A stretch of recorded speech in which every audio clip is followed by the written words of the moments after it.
everybody, good afternoon and welcome to this British Academy event. I'm going to be moderating the event today. My name is Megan Rowling. I'm a journalist with the Thomson Reuters Foundation, and we are the charitable arm of Reuters News.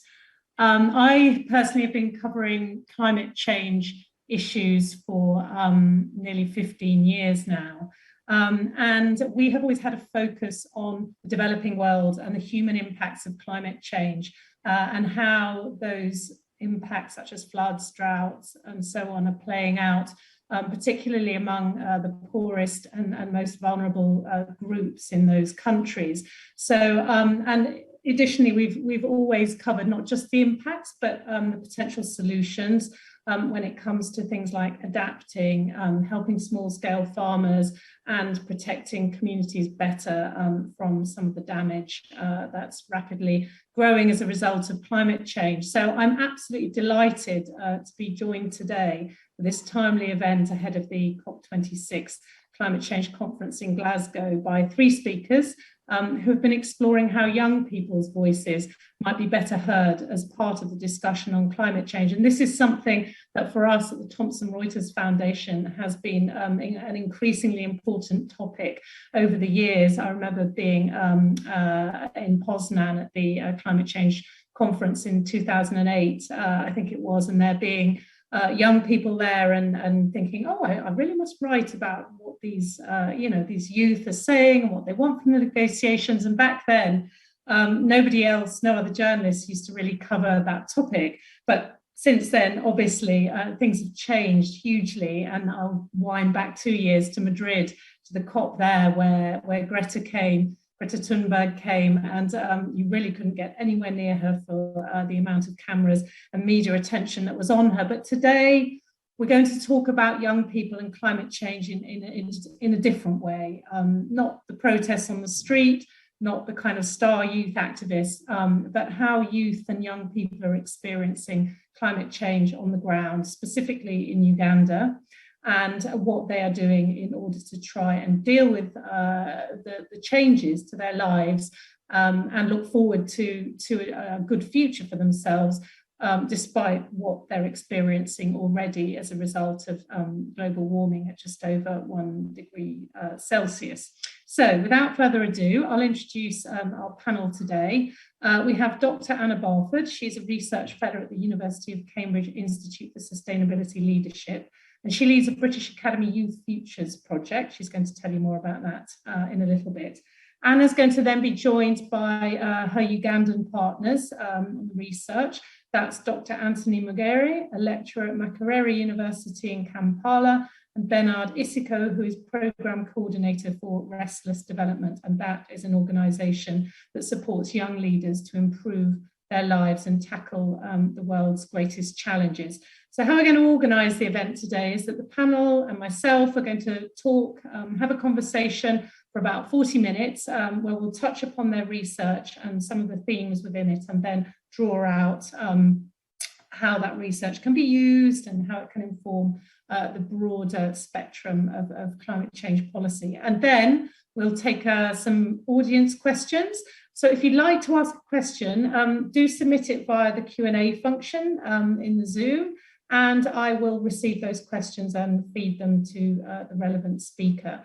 You're also, of course, welcome to tweet during the event, and if you do, please copy in the Twitter handle @British Academy, and that way British Academy will be able to retweet you. Sorry, I'll just repeat that. It's @British Academy _. I think the underscore is probably quite important there.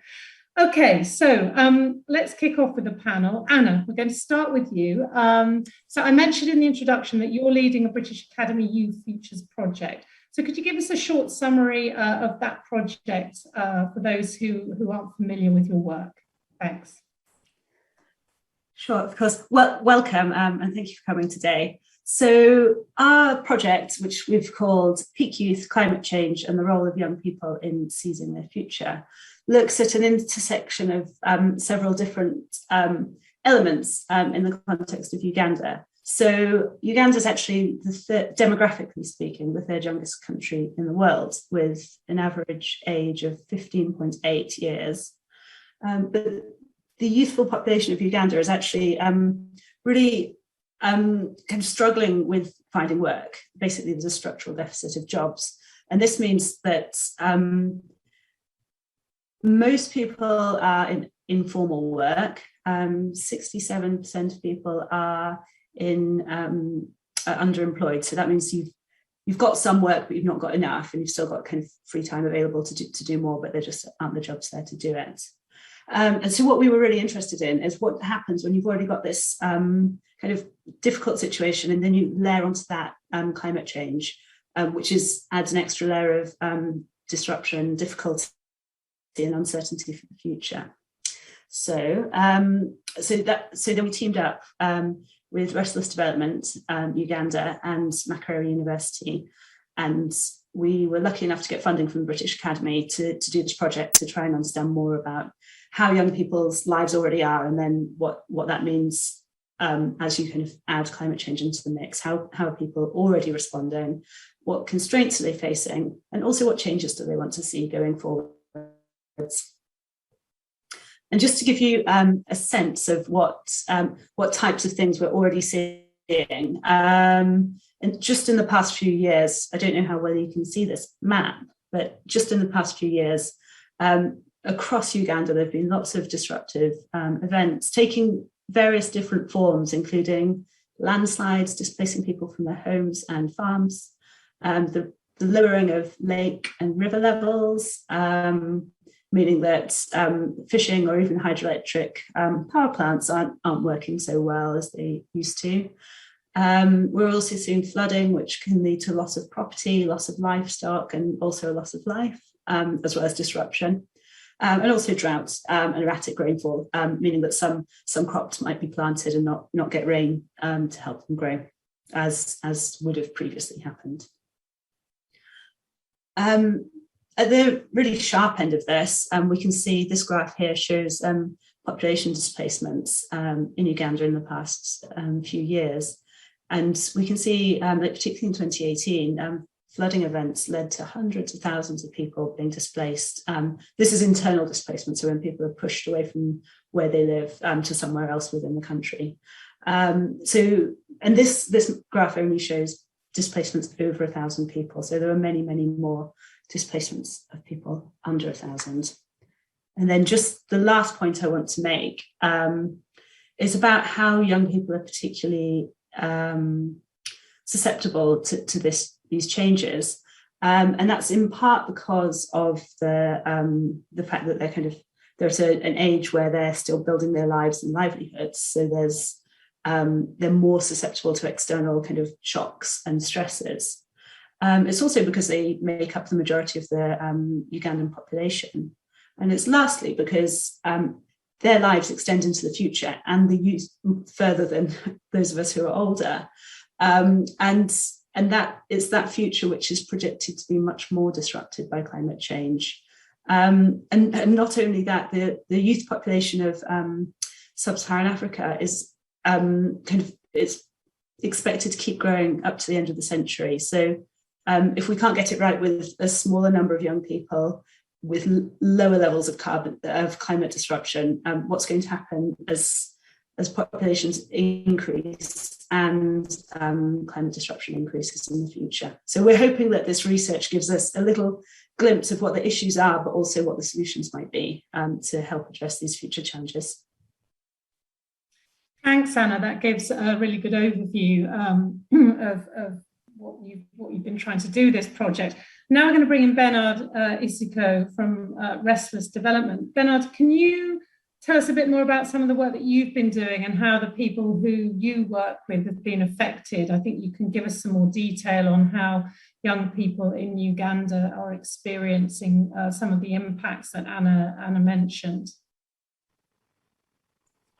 Yes, thank you. Sorry. Thank you, Megan, and I'm so glad to be part of this panel. And yes, we are working with young people on this research project, and it's what is coming out is really amazing. It shows, like Anna said, how young people are being affected given their age, and also looking at our country, Uganda, which is very young, among the youngest countries in the world. And so when we talk about climate change, we cannot talk about it in isolation without looking at its impact on the young people. And so from the research that is being conducted, we see a lot of impact that is happening. Young people have been affected in diverse ways. Looking at, for example, when we look at young people in the fishing communities, many have been displaced from their working places because of the changing water levels. In Uganda, we had the water levels of our lake increasing, and so displacing people from their workplaces. And most of these young people, like what my colleague has said, their capital is very little. They're just building up their lives. So they just get some kiosks and put up by the roadside just to make a living. But we've seen them displaced, and they've been communicating this to us that their business have been displaced. And so someone's small business is being washed away, and the water levels are not going back. And so someone's life is put to a stop at a certain point. They cannot go on and rent a bigger place because they cannot afford. The only place that is available for them is that roadside where they can put their kiosk. But this is being affected by the weather changes that are extreme. And then I can give another example of a young lady in one of the areas we work in Karamoja region. She is not involved in agriculture, but she gave us a good example of when she's working, her business is affected by the extreme weather conditions, because the people that buy from her clients are majorly people that deal in agriculture. And now when agriculture is affected on her side, she's not able to make a sale because the people that are supposed to buy from her are not getting any money. So you see it not only affecting agriculture, but also affecting even other businesses. And young people are having these small businesses that they're getting their livelihoods from, but they cannot be able to get it as they need because of these extreme weather conditions that are not favorable. Yeah, and so this and a multitude of other examples that we can talk about and look at different areas. Bit education, we see it happening a lot. This disturbing young people when they're going to school. Some roads being washed away. And so to get the insights of young people, we managed to work with our young researchers, a group of 32 young, energetic young people. And we employed a methodology, which we call our youth-led research methodology, that we use to gather impacts of what is happening on the ground. And so our youth-led research methodology is a methodology that we use where young people are at the forefront of our work.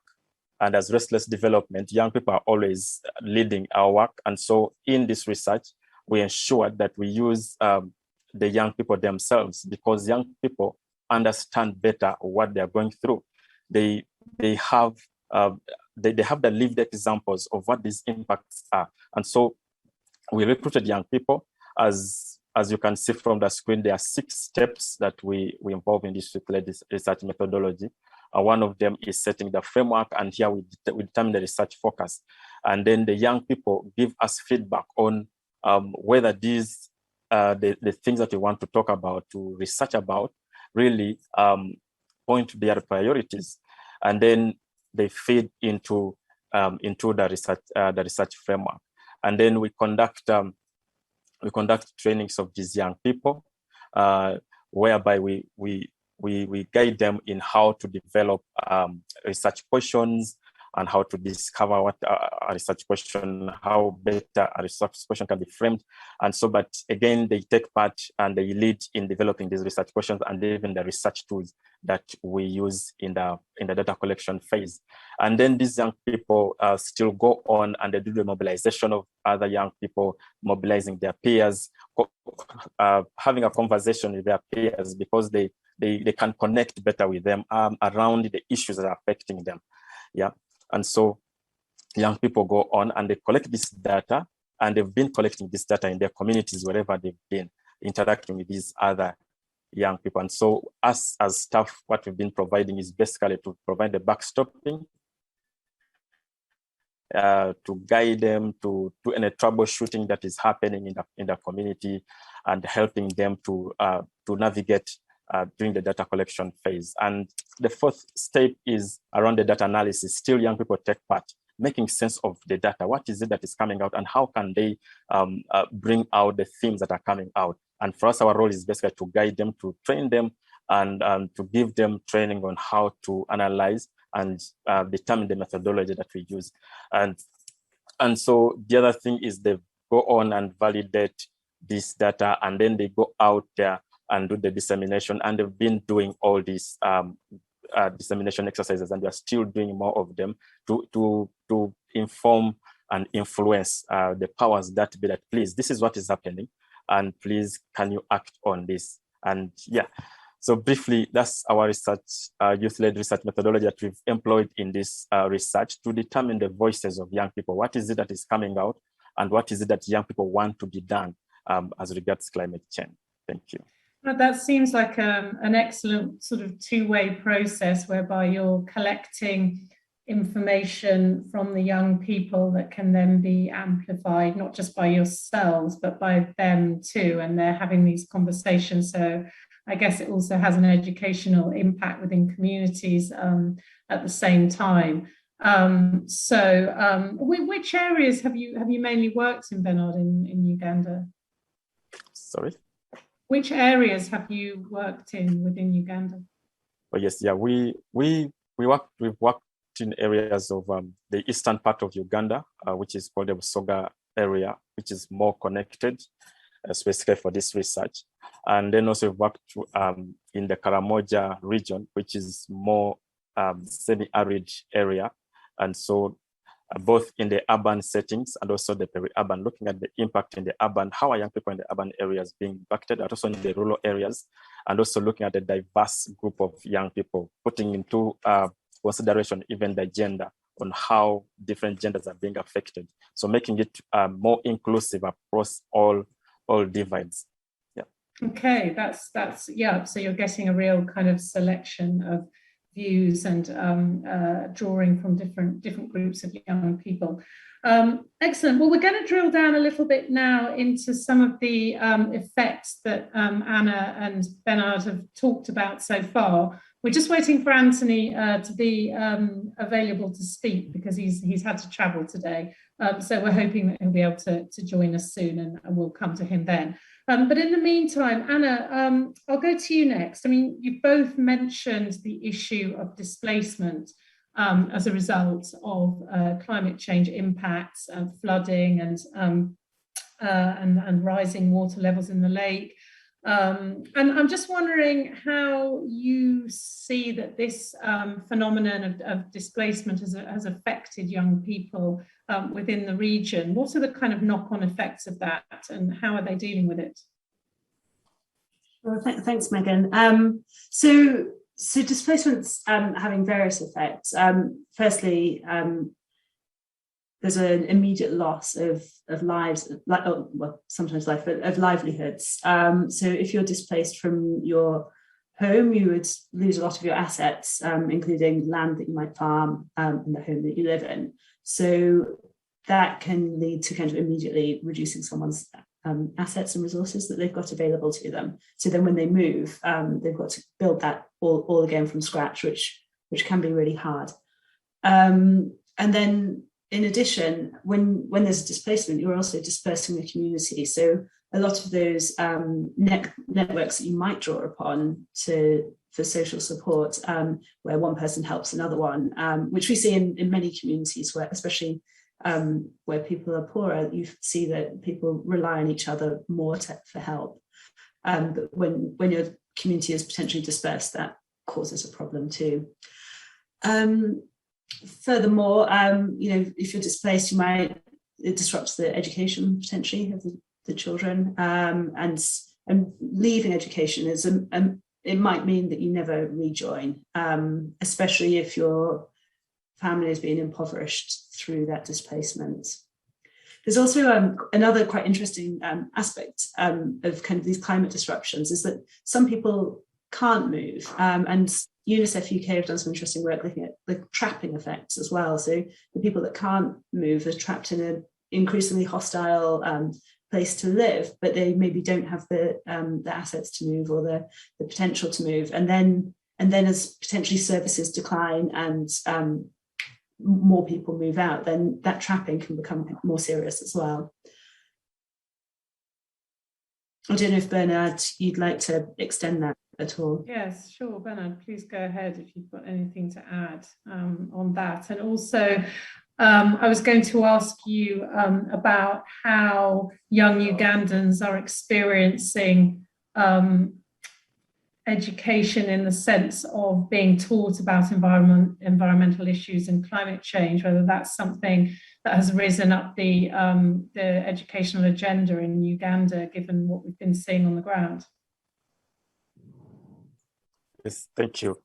Yeah, on the issue of displacement, Anna's put it so well, because really displacement of people from their places. We've seen people being displaced from their homes being washed away. We've seen some being submerged in the landslides, and it's really something that has impacted a lot of young people, impacting their families, but also now having an impact on even the young people themselves, and even psychologically also affecting them. And that's something, displacement of their income, opportunities, which really,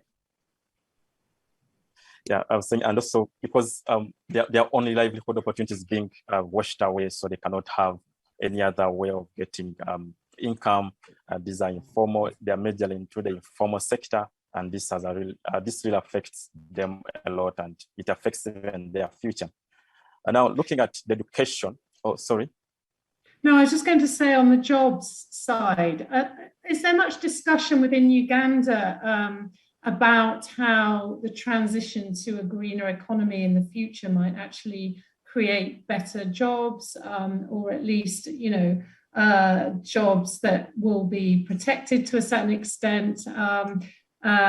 Because it seems to me that we're talking a lot about, you know, the negative aspects on livelihoods and employment. I'm just wondering if there is any sort of opportunities seen for young people in the green economy, and if so, what kind of things?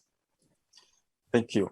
Yes, there are quite opportunities. Looking at recently, early this year, there was the government was drafting what we call the Green Growth Development Strategy, and this is part of our Vision 2040 of the country, because the country is looking more into the green economy, and so we are seeing opportunities whereby we are seeing government taking on projects in the solar energy. They are having massive projects on solar, but also promoting it in the communities. Yeah, so there are strides that are being taken with this. We hope that with the green growth development strategy, we hope to see that being done at least in the future.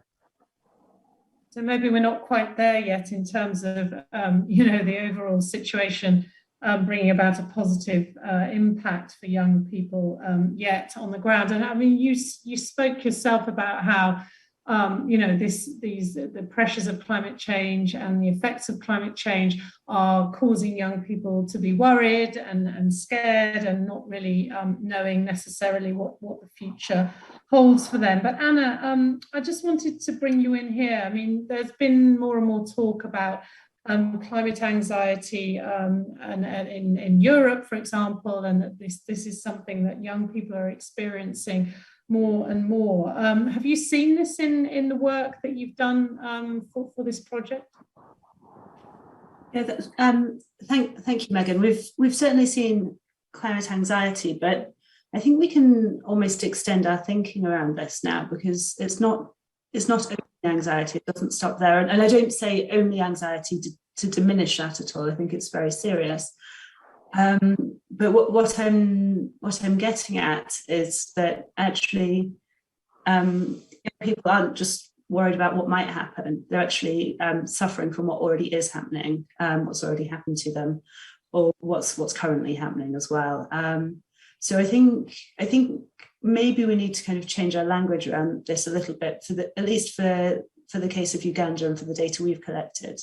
Because we're seeing, I think trauma might be a better description, or even grief and loss. So from the work we've done, and Bernard already referred to how we've been doing like youth-led analysis. So from some of the youth-led analysis sessions, this theme of a sense of loss came out very strongly.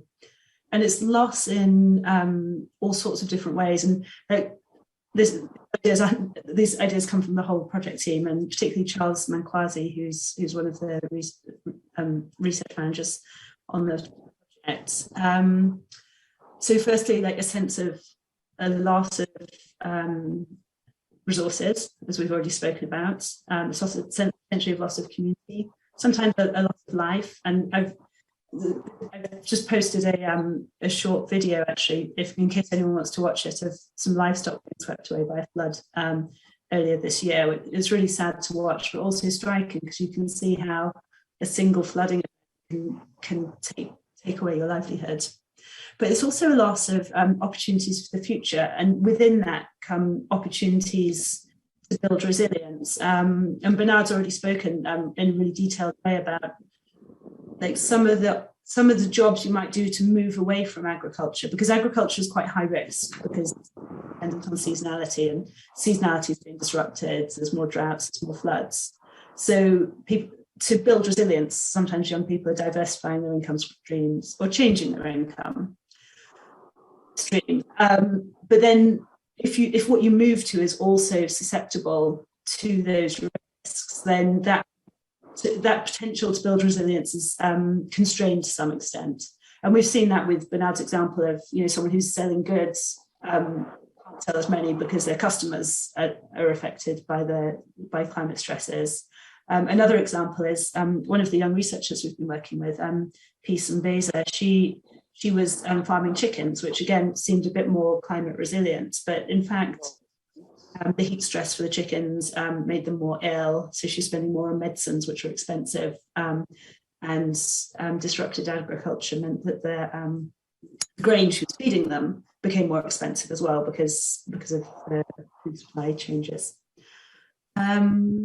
And I think on top of that, there's a woman I've been working with in Stirling, Lena Dominelli, and she's also been working on eco-grief, so like the sense of the environment, the natural environment, and the sense of a loss of species, or how things should be. So there's also that element as well. But what we've really found in our research is this kind of quite striking sense of loss. And maybe I'll just finish, at the bleakest, in its bleakest form, it can translate into a bit of a loss of hope, because people don't really know what the future holds, and their power to respond is being constrained. I'll stop there though. Right. No, thank you very much, Anna. I think that just brings us on to the last section of the conversation that I'd like to have, which is the antidote to that kind of sense of grief and loss and trauma is perhaps agency, so that young people don't feel that they are just going through these experiences, and that those experiences just kind of are very personal and don't go any further, and that they have the opportunity to be able to feed that through to the people who are making decisions, to contribute to forming ways forward, to working out how to deal with climate change, and also to find ways for them to advance and to have a good future. And I want to bring Anthony in at this stage. Anthony, I think Anthony is coming from a car park. It's quite dark. I'm not quite sure exactly where Anthony is, but he's on the road anyway. He's a very, very busy man. But Anthony, from Makerere University, we wanted to ask you how the work that you've been doing with young people and civil society is able to inform policy, government policy in Uganda, because as we're coming up to the COP26 talks, it's all about renewed commitments to address climate change and the decisions that governments are going to make. And as part of the process of putting together national climate action plans, the idea is that governments should be consulting with a broad range of civil society. So how is that working in Uganda, Anthony? And Anthony Mugere, I'm a lecturer in the School of Social Sciences in Makerere University. And as Anna introduced the team, I'm lucky that we managed to get the funding from the British Academy to work with Anna and Restless Development on this study, which we've been talking about. I've been following everything. Specifically to your question, it's the rejoinder to what my colleagues have said, and it's really good that Anna has given the background, and then Bernard gave insights into what he has been working on with the youth in Karamoja and Jinja. But in response to the work we've been doing and how it can inform policy, I've been lucky that I've been working with the government for some time on climate change, especially the Ministry of Water and Environment and the Ministry of Gender, Labor and Social Development, which is in charge of youth in Uganda. And what happens is that I have been able to bring them on board in our project to brief them in the different engagements in which I represent Makerere University, for example, on the task force of the National Climate Change Department.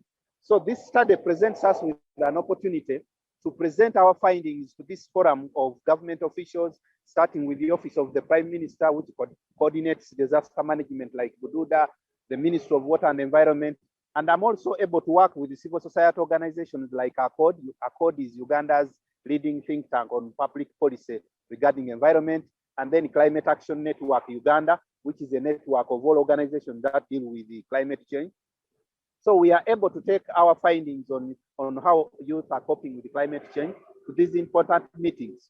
And we have also laid out a strategy of dissemination where we are going to do policy briefs, which we shall share with the officials in the government and also civil society during dissemination after our work. But even more importantly, I'm currently involved in the pre-COP26 processes that are taking place in Uganda. Tomorrow we have a meeting where civil society and the academia is working out Uganda's issues.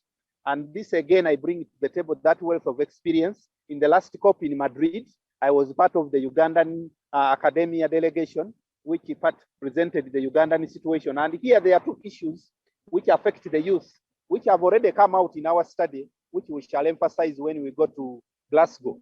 Namely, the issue of action, because what we know is that Uganda is good on policy, but the government has been slow in involving the youth in the implementation of adaptation and mitigation strategies. And secondly, the issue of financing. For the first time in Uganda, I was part of the team that advocated for the Climate Change Act, which was enacted last year and was assented to by the president. We now have an act of parliament on climate change. It speaks a lot about the youth and financing. Unfortunately, the government of Uganda has not set aside special funding for either the youth or any other vulnerable groups which are affected by climate change. And as Anna indicated in our proposal, we made it very clear that Uganda has three main vulnerable groups which are affected, namely the refugees, the youth, and the women.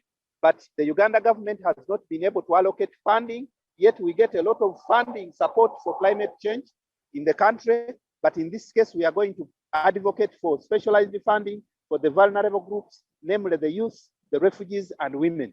So to me, I see this study as an opportunity for us to put our findings on the table, and the timing is right because we already have published a paper in the Journal of Environment and Development, which highlights what we saw from the literature about youth in Uganda. And also we have preliminary findings. We are about to conclude the data analysis, but we have preliminary findings, some of which we presented in the international conference that we held. So this will help us have a united position at COP26 for Uganda, informed by our study, and also to inform the Ministry of Water and Environment, the Climate Change Department in Uganda, which is the main body that deals with climate change, and finally, the Ministry of Gender, where youth fall. So this is an excellent opportunity, and we think that this study, having the findings of this study, it is the right time, and we believe that what is emerging is actually right for the occasion. Excellent, thank you, Anthony. I think it's very encouraging to hear that you are acting to a certain extent as a conduit for some of the findings that are coming through. And so, this research is getting to the places where it needs to go. But I just wanted to bring in Bernard at this point. Bernard, how about your experience? I mean, how are you seeing that young people are getting involved in Uganda, and what areas would you say need to see more input from young people in Uganda? Yes, thank you, Megan. And Anton has really made a good justice to even, she has mentioned most of the things around that area. But young people are being involved quite a lot. But as Anthony highlighted, there's an issue of financing that is always an issue. For example, we have the National Youth Council in Uganda, and they recently launched a program to plant 60 million trees in the next 5 years. And but one of the things they were highlighting out is financing. If the money to run even that organization is really minimal, so the impact that they would create is quite minimal. So if there is financing of the young people, because this is a network that is quite big, and it covers the whole country. With good financing, young people can really go a long way in combating climate change-related work. But on the other hand, as Restless Development, we are part of organizations that are working with young people, and as Anthony said, even part of the Climate Action Network. But also we have the National Youth Working Group, where it's a place where we convene as civil society organizations working with young people to share best practices, and also on how to work more with young people, how to support them. And so that's how young people are getting engaged in this whole work. Thanks, Bernard. So obviously, if you had more money, if young people had more funding, they would be able to do a lot more. And I think that's not only, I think that stands for developing countries and climate change adaptation across the board, but even within that, it's a question of the small amount of funding that is available for adaptation that's coming through international channels. It often doesn't get down to people on the ground, and I would suppose or imagine that that's even less the case for young people, right? Because there are probably not channels that are very easily accessible to them. So maybe that's something for future discussion. I'd be interested to hear that brought up at COP26 as well. So we're going to go to some questions from our audience now. We have a few that have come in. Bernard, maybe you can answer this one for us. This is a question from someone called Tamara, who is a young person living in Kenya, so a neighboring country. And Tamara's saying there's an almost similar situation in terms of socioeconomic issues that are affecting young Kenyans, just like in Uganda. But she's saying, are the levels greater in Uganda due to the political situation? I'm not sure whether you'd be able to answer that one for us, Bernard, as a young person yourself.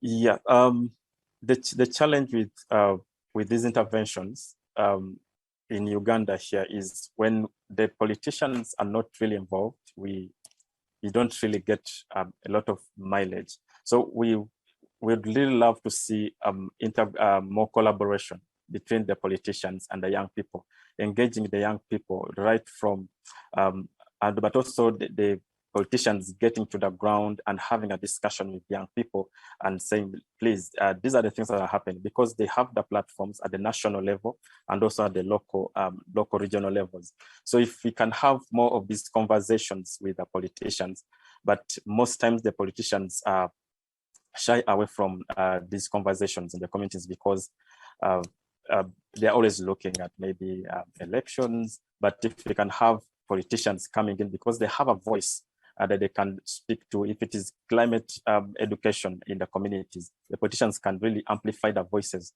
of young people out there. Right, thank you. And I don't know if that's a similar situation in Kenya, but I wanted to ask another question at this point from the audience. So this question is, can you say something about the difference between attitudes and experiences of young people in the global north and in the global south? And I'm thinking, Anna, you might be able to comment on this one, because I think we are seeing greater levels of advocacy and participation by young people in the global north. But have you studied the differences at all, or what are your own observations on that situation? Well, I like this question. We've not directly been studying the differences, because we've really been focused in Uganda. But one thing, well, I guess a few things.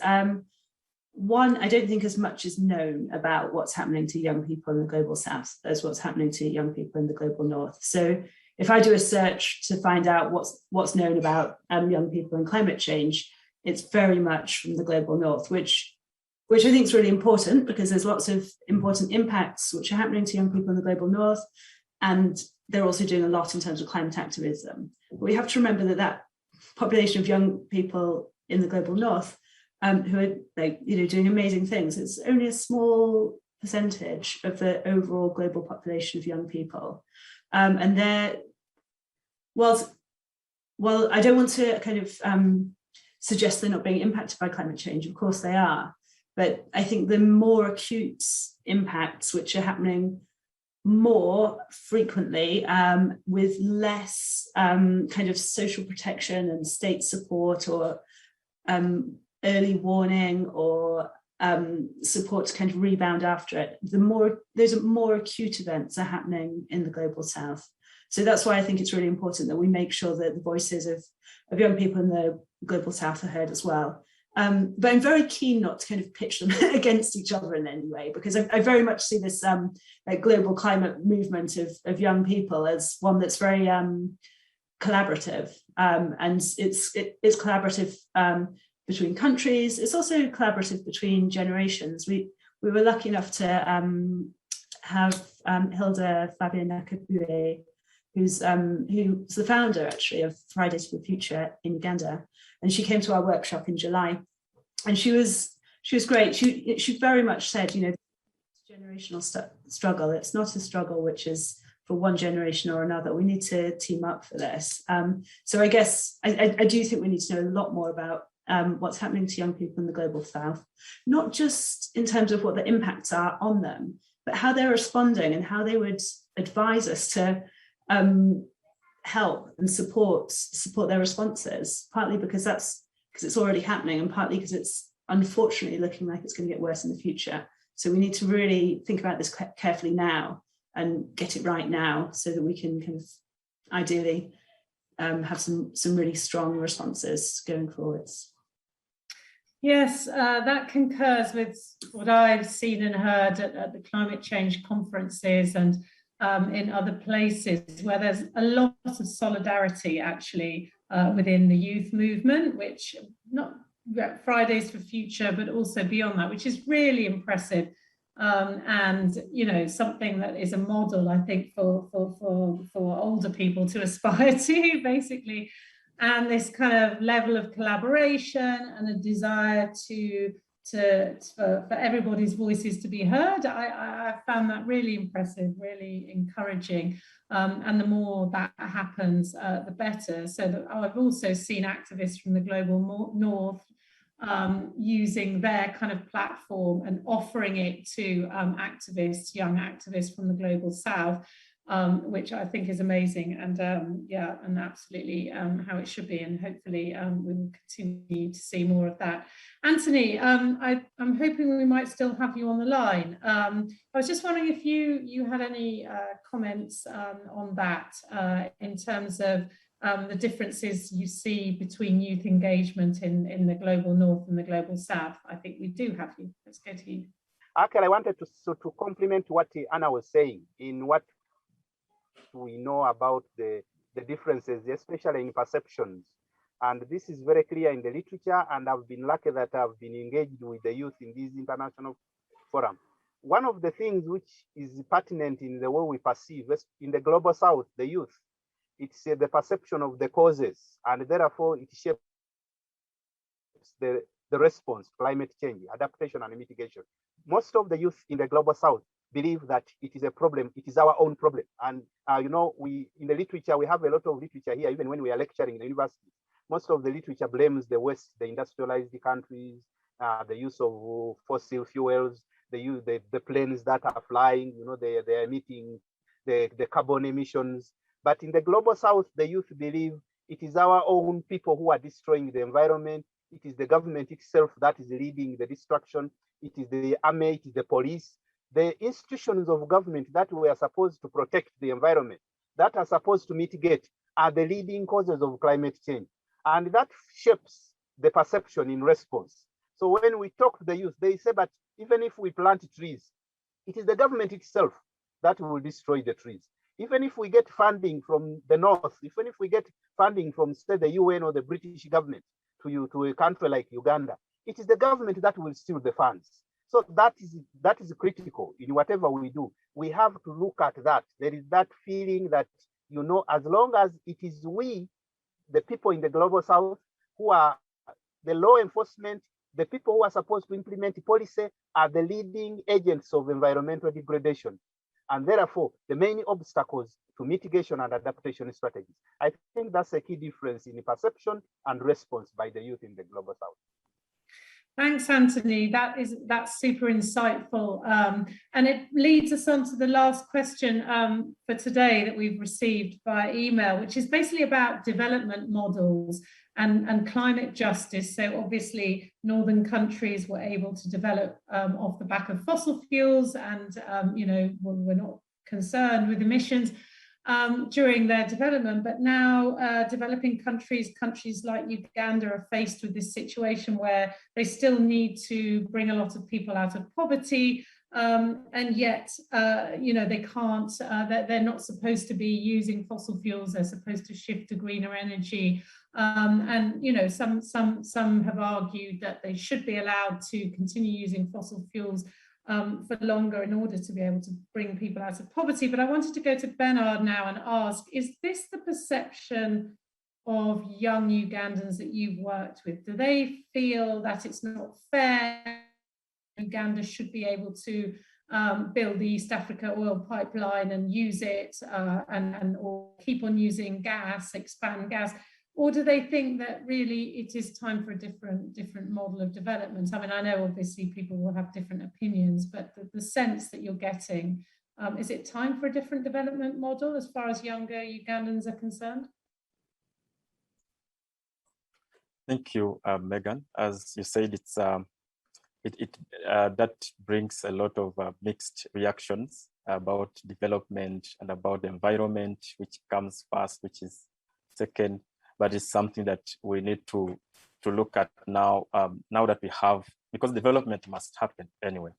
But again, which kind of development, and how are we preparing our people to cope up with these developments that are happening?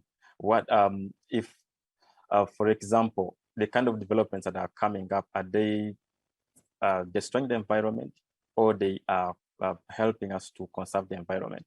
Now, young people, we have different perceptions that are there. We have young people that are really are for development,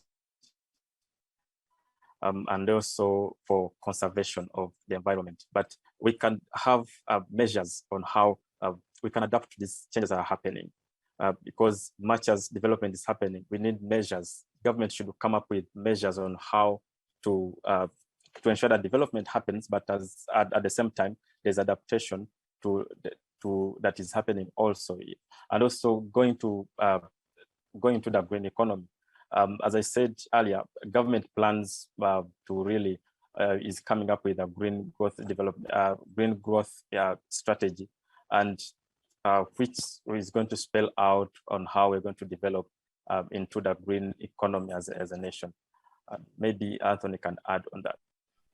Yes, and I'll bring Anthony in for the final question as well, actually, because we've just had one more that's popped in. I think we have time for it. What are some of the strategies that young people in Uganda are using to adapt to or mitigate the climate disruptions that they're facing? Anthony, perhaps you could answer that one for us, and then maybe comment on what Bernard was saying about development models as well. Yeah, Thank you. Thank you, Megan. And of course, thanks, Bernard, for that. Just a rejoinder to what Bernard said before I briefly hint on the strategies being used by the young people. In Uganda, again, we have a lot of mechanisms which are being used, but as I indicated, they are more on paper. And this is a big problem for us in the academia. We keep pointing this out to policymakers because, for instance, we have what they call the Youth Livelihoods Funds in the Ministry of Government, which deals with the young people, the Ministry of Youth. That fund has been active for long. And when you go into the details, you find that it has a component for climate change adaptation and mitigation, but it is only in name. There is no funding allocated to it. And the youth are not even aware. It is only we, the activists who are involved in this, who knew that actually Youth Livelihoods Fund had a component for climate change and adaptation. So in addition to what Bernard has said, the government has this mechanism. And then also through our work, like the work I do with ACORD, we've been working with the local governments, district planning. In the local district plans of governments, there is a component for funding climate change activities, including the youth. Because as Bernard has said, we have the youth councils. These are government structures. They are supposed to receive funding, but they don't. So that's the main issue. Now back to your main question of how are they the strategies being used? And Bernard hinted at some of them which came out through our study. But I want to be a bit general, combining what was in the study, the literature, and what I know is that the youth in Uganda for so long, you know, Uganda's strategy is Uganda has been on mitigation. And you know, we've been working with this thin line between what constitutes mitigation and the adaptation. So the youth have been involved in planting trees for so long. They have also been involved in diversifying livelihood activities. For example, in northern Uganda, I have been involved in activities where we've been encouraging the youth to move away from activities that encroach on the environment or that rely on nature, like farming, and they go into activities like beekeeping, making materials that in the trade activities that can supplement their income. So that has been another strategy for that. But even we see that in Uganda, there is this new trend where most youth have given up on activities that rely on nature and have gone into the service sector, specifically riding motorcycles. The border industry has grown and mobile money has grown. We know we have mobile money transfers using the phone. So very many youth have gone into this, and it is like an adaptation strategy. It is because they've realized that they can no longer rely on nature. So these are some of the key strategies that are being used by the youth. And of course, as I indicated, the issue of financing is critical. Back to you, Megan. Thank you very much, Anthony. Thank you so much. That brings us back down to the practical level and highlighting the fact that Ugandan youth are sort of getting on with it and coping, but they really could probably do it a lot better if they received a fuller amount of information and more funding and more support, enabling them to deal with what's coming down the line with just over 1 degree Celsius of global warming. And, you know, more of this is clearly going to be needed in the future, so that if we learn from the research that we've been hearing about today and their opinions are taken into account, and also the perspectives of people like Anthony and Bernard, who work very closely with young people on the ground, then perhaps I very much hope that policymakers will be hearing these messages. So we're going to close up as we've nearly reached the hour that we have allotted, and we're just going to finish with Anna now, who's going to talk to us a little bit about what happens next with the research from the project, and what they're going to be doing with it, and what the next stages will be. Thanks, Anna. Go ahead. Excellent. Thank you, Megan. Thank you very much. So our next step is actually to go to Glasgow. We've been lucky enough to get 2 events at the COP26 meeting. So one will take place on Youth Day, which is the 5th, and we're actually going to launch a report from our project on Youth Day. So which looks just like this. So that will be available on our project website, which I will just put in the chat for you. So we'll launch that, and we are going to try and take the messages that we've got from young people and specifically about what they want to see in terms of changes in policy, and what support they would like to help make their adaptations and resilience building stronger. So yeah, but that's our next step. And we've also got an event in the Green Zone on the 8th. So if anyone in the audience is going to be there, we'd love to see you there, of course, in person or online. Well, I very much hope to see you there as well. So, yep, I'll be headed to COP in early November. And yeah, I really look forward to seeing what comes out of the Youth Day at COP, because it does feel as if things have moved on quite dramatically from, several years ago, and that there really is a sort of, it's not a tokenistic event now, that there's much more involvement throughout the COP by youth, but that the Youth Day, I expect, will be an excellent opportunity to bring those concerns to the fore and hopefully get some good policy response, and for young people to feel that they have fully contributed to the decision making in the UN climate change process. So with that, I'm going to close out the event today, and thank you very much indeed to Anna, Bernard and Anthony for grappling with especially on Anthony's side, with logistical difficulties there, but we heard you loud and clear. It was a fascinating conversation, some really interesting and unusual insights, and thanks to the audience for tuning in, for the questions. And you can find out more about future British Academy events on the website and also social media channels, and you can watch previous events on the Academy's YouTube channel. So with that, we will thank everybody and close for today. Goodbye. Thanks.